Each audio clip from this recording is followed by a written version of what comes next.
Dans le cœur vibrant de Lagos, où les destins se forgent et se brisent au rythme effréné des affaires, se dressait la figure imposante d'Ibukin Adeyemi. Un homme grand, d'un calme olympien, dont le sourire chaleureux inspirait une confiance immédiate. Il était à la tête d'un prestigieux cabinet d'avocats, Adeyemi et compagnie, un nom qui résonnait avec respect dans les plus hauts cercles de la ville. On le croyait infaillible, un parangon de droiture. Pourtant, une nuit, alors qu'il contemplait les lumières scintillantes de la métropole depuis la fenêtre de son bureau, une angoisse sourde l'envahit, comme une ombre s'insinuant dans son esprit. Son cœur était lourd. Depuis quelques semaines, d'étranges plaintes émanaient de ses clients les plus importants. Des dossiers juridiques cruciaux disparaissaient mystérieusement, ou réapparaissaient truffés d'erreurs minimes aux conséquences désastreuses. Ibukin ne parvenait pas à identifier la source de ces défaillances, et ce mystère le rongeait. Il songeait à un acte de malveillance délibéré, mais ne pouvait en imaginer le motif. Il n'osait ébruiter ses craintes. Ce cabinet était l'œuvre de sa vie, la fierté de son existence. Il l'avait bâti à partir de rien, avec ses économies et d'innombrables heures de labeur acharné. Aujourd'hui, l'élite de Lagos lui confiait ses affaires les plus sensibles. Perdre cette confiance anéantirait son âme et son héritage. Poussant un profond soupir, il saisit son téléphone et appela son épouse, Ifeoma. À la maison, Ifeoma était assise à la table de la cuisine, absorbée par la lecture d'un magazine. En entendant la voix d'Ibukin, elle perçut immédiatement la tension qui l'habitait. « Mon amour, dit-elle sans préambule, tu as l'air si préoccupé. Quelque chose s'est passé au bureau ?» Ibukin ferma les yeux un instant avant de répondre. « Je reçois des rapports de plus en plus étranges, confia-t-il. Les clients sont furieux. Nos meilleurs avocats affirment perdre des documents clés, ou alors ces pièces réapparaissent avec des erreurs grossières que personne ne se souvient avoir commises. Au début, cela semble anodin, mais devant un tribunal, ces détails deviennent des catastrophes. Je crains un complot pour nuire à notre réputation. » Ifeoma comprenait à quel point ce cabinet comptait pour son mari. Elle l'avait vu y consacrer toute son énergie pendant des années. Le voir si tourmenté alors que le cabinet atteignait des sommets lui était insupportable. D'une voix douce, elle demanda « Penses-tu que ce soit accidentel, ou que quelqu'un, de l'intérieur, essaie de te faire tomber ?» Après un silence, Ibukin admit « Je l'ignore. Je veux croire à de simples négligences. Mais cela arrive trop souvent, et toujours dans des dossiers majeurs. Quelque chose ne tourne pas rond. » Ifeoma posa la main sur son propre téléphone, comme pour lui transmettre son réconfort à travers les ondes. « Nous trouverons une solution, affirma-t-elle. Peut-être devrions-nous observer plus attentivement les gens au bureau. Nous serons vigilants, mais nous devons être prudents. » Un rire nerveux échappa à Ibukin. « Oui, la prudence est de mise. Je ne peux accuser mon personnel sans preuve. Ce sont des avocats brillants, ils connaissent les règles. Mais le comportement de certains est devenu étrange, ces derniers temps. Daré, l'un de mes associés principaux, insiste pour des changements soudains et inexplicables. Ce n'est peut-être rien, mais cela pourrait être une piste. » Quand Ibukin rentra cette nuit-là, Ifeoma l'accueillit sur le seuil. Il la serra fort dans ses bras, reconnaissant pour son soutien indéfectible. Ils parlèrent à voix basse une partie de la nuit, évoquant les petits signes qui, mis bout à bout, pointaient vers une main invisible semant le chaos. Ibukin semblait plus épuisé que jamais. Ifeoma sentait presque sa peur. Posant une main apaisante sur son épaule, elle murmura « Nous résoudrons cela ensemble. » Elle pensait que la meilleure stratégie était de découvrir la vérité de l'intérieur. Mais comment faire, alors que tout le monde au cabinet connaissait le visage d'Ifeoma, l'épouse du grand patron? C'est alors qu'une idée fulgurante germa dans son esprit.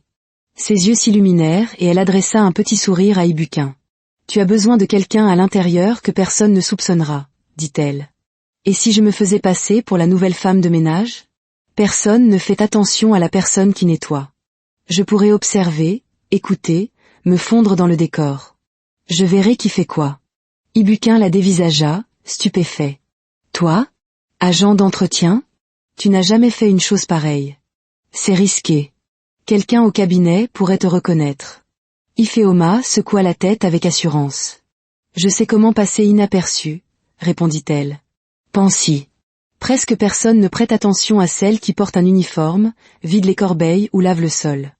Et tous ne m'ont pas vu de près. Je n'apparais qu'aux événements officiels.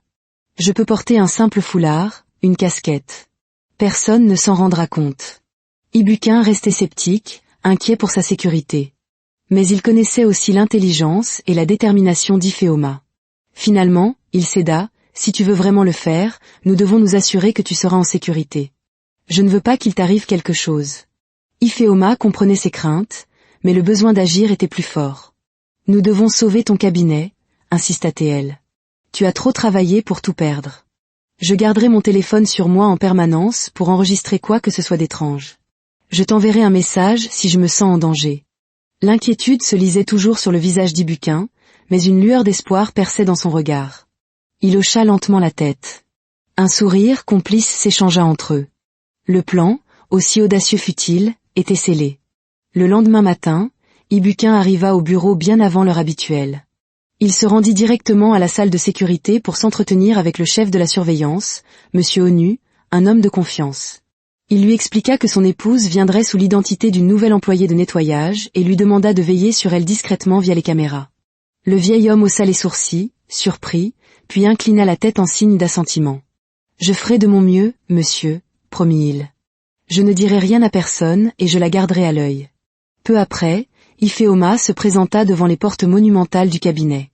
Elle portait des chaussures usées, un pantalon simple et une chemise délavée sous un tablier bleu marine. Un chiffon dans une main, un petit seau dans l'autre. Elle n'avait rien à voir avec la femme élégante et stylée qui accompagnait habituellement Ibukin au dîner de gala. Le cœur battant, elle se sentait prête. Elle pénétra dans le hall de réception animé. Le sol en marbre poli renvoyait l'éclat froid des néons, un balai incessant d'employés affairés, des piles de dossiers sous le bras, des téléphones greffés à l'oreille. Personne ne lui accorda la moindre attention. Elle prit une profonde inspiration. Le spectacle pouvait commencer. Avec un sourire timide adressé à la réceptionniste, elle murmura « Je suis la nouvelle employée de ménage. Par où dois-je commencer ?» La jeune femme la regarda à peine et fit un vague geste en direction d'un couloir bordé de bureaux. « Vous pouvez commencer par la salle de conférence, là-bas, » répondit-elle sans enthousiasme. « Tâchez juste de ne gêner personne. » Ifeoma acquiesça. Son cœur battait la chamade tandis qu'elle avançait lentement, poussant son seau avec précaution. Elle s'imprégnait des détails. Les portes closes aux plaques dorées, les cloisons de verre révélant des avocats en pleine discussion, les chuchotements qui fusaient de toutes parts. Elle s'arrêta un instant devant une salle de réunion. À l'intérieur, des voix basses mais tendues s'élevaient. Sans paraître curieuse, elle tendit l'oreille, avide du moindre indice.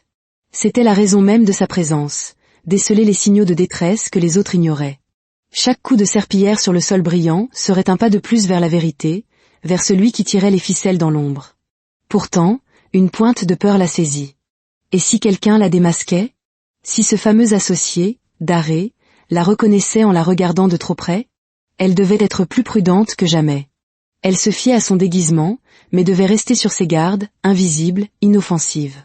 L'image d'Ibukin, la veille au soir, le regard las et inquiet, lui revint en mémoire.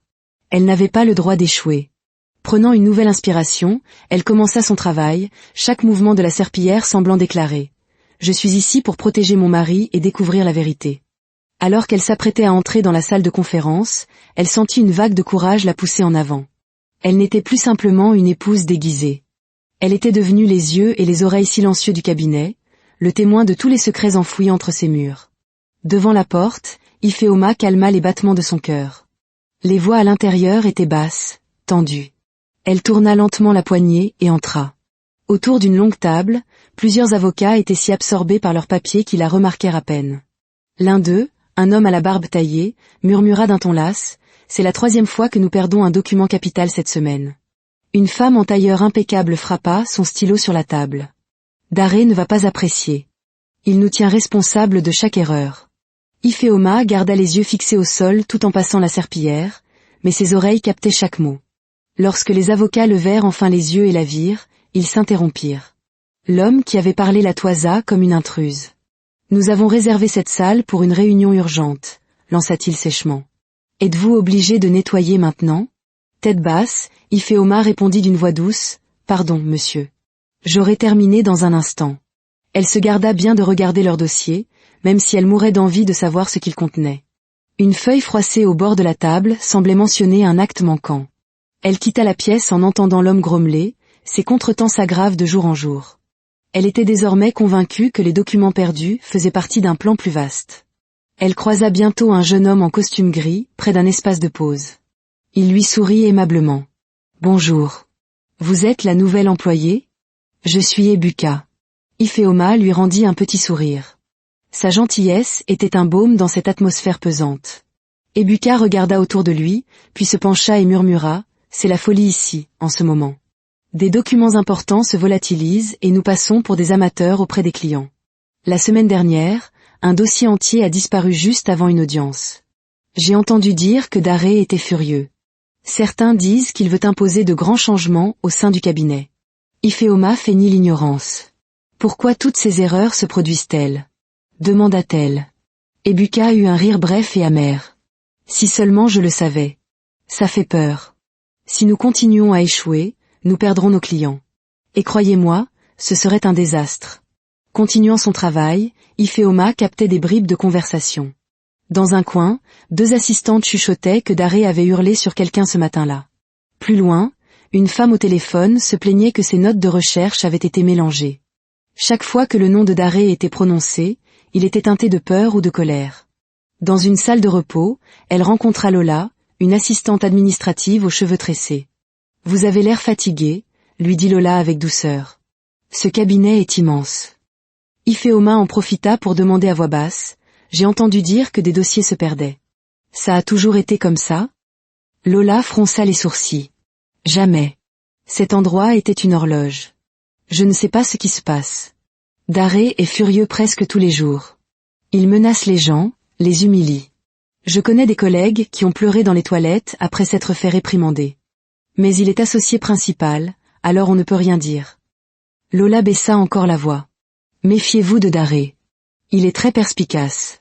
S'il vous soupçonne de fouiner, il sera sans pitié. » Le cœur d'Ifeoma battait fort. Au fond d'un couloir, elle aperçut une porte entr'ouverte donnant sur une petite salle d'archives remplie de boîtes et de vieux documents. Personne à l'intérieur. Elle y entra pour y mettre un peu d'ordre, mais surtout pour chercher un indice. En déplaçant un balai, elle remarqua un morceau de papier déchiqueté qui dépassait d'une grande poubelle. Elle se pencha pour le ramasser. Une partie du texte manquait, mais elle put déchiffrer quelques mots. Date du procès changée. Ne doit pas parvenir à Ibukin. Retardé. Sa bouche devint sèche. C'était la preuve d'un sabotage. Des pas se firent entendre dans le couloir. Vite, elle glissa le papier dans la poche de son tablier et fit semblant de nettoyer. Un instant plus tard, Daré lui-même passa devant la porte.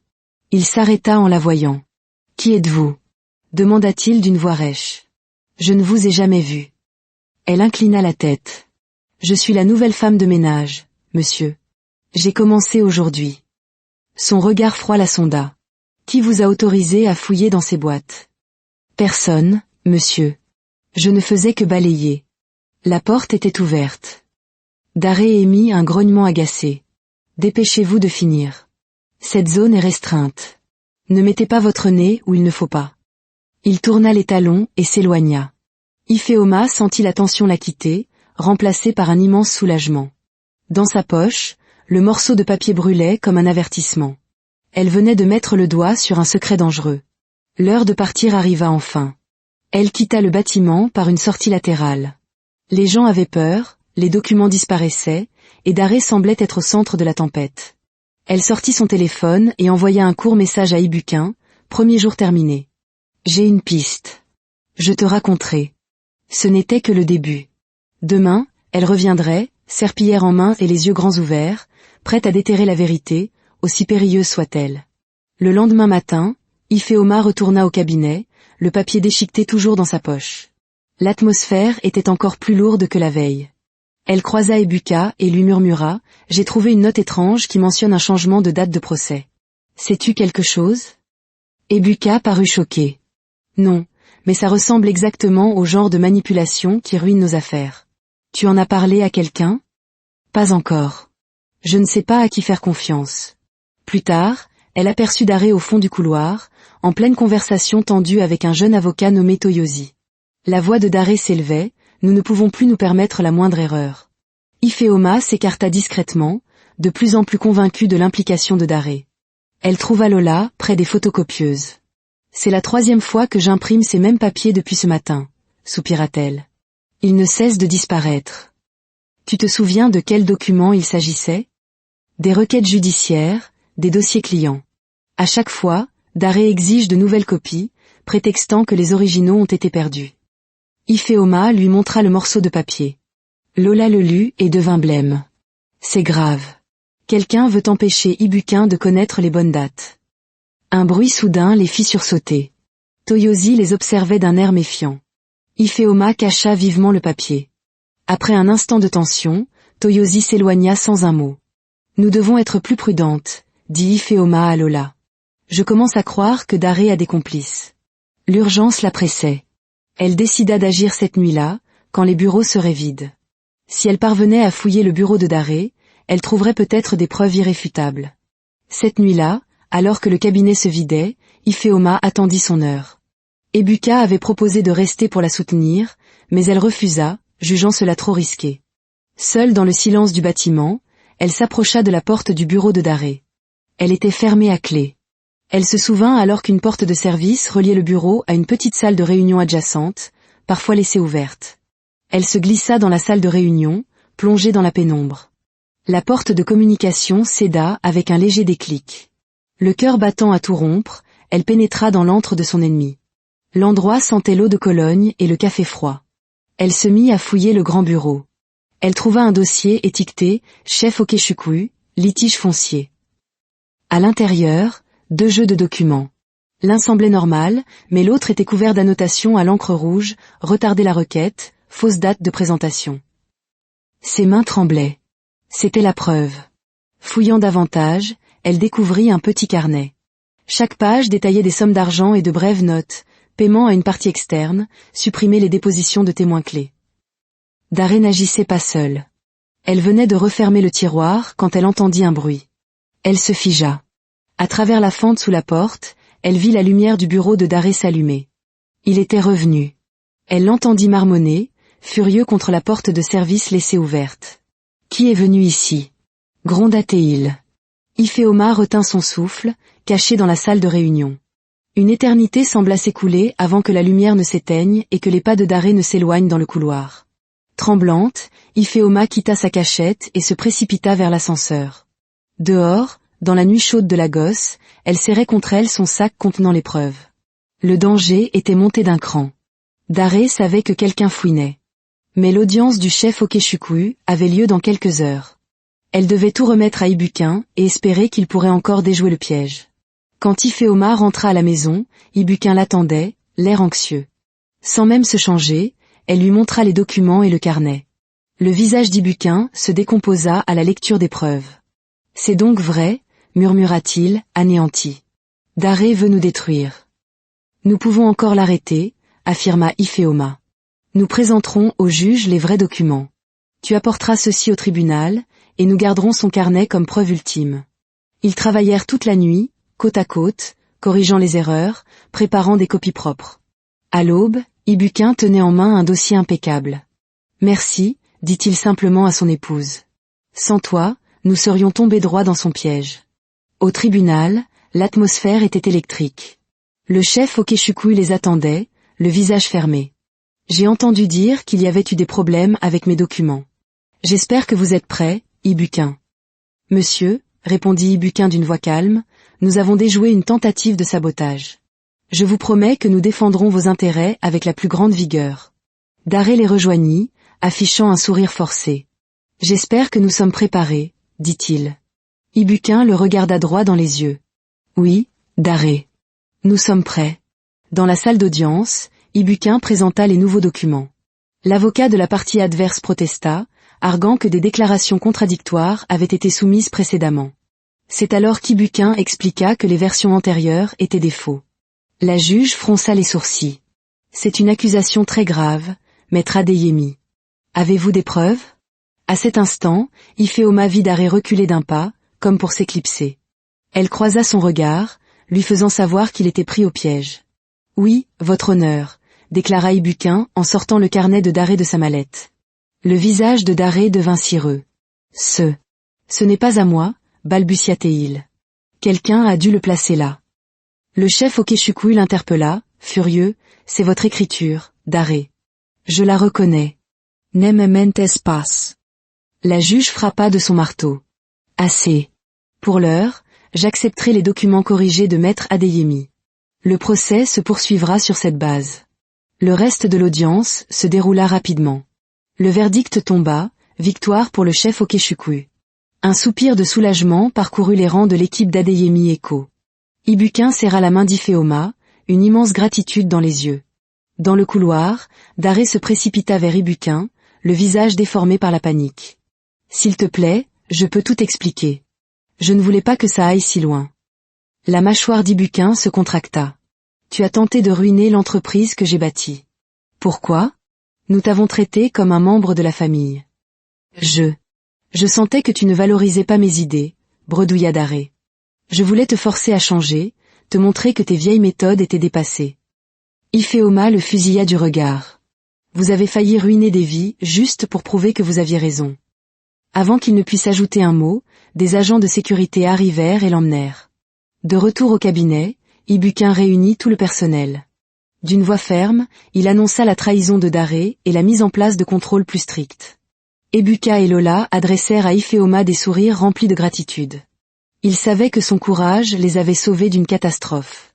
Plus tard, dans l'intimité de son bureau, Ibukin prit les mains de son épouse. « Je ne sais comment te remercier, » lui dit-il, les yeux embués d'émotion. « Sans toi, nous aurions tout perdu. » Ifeoma sentit un grand poids quitter ses épaules. « Je l'ai fait pour nous, » répondit-elle. « Pour tout ce que nous avons construit. » Dehors, le soleil brillait, comme si un voile sombre venait d'être levé sur le cabinet Adeyemi Eko. La blessure était profonde, mais l'entreprise se relèverait, plus forte et plus unie que jamais, grâce au courage silencieux d'une femme que personne n'avait vu venir.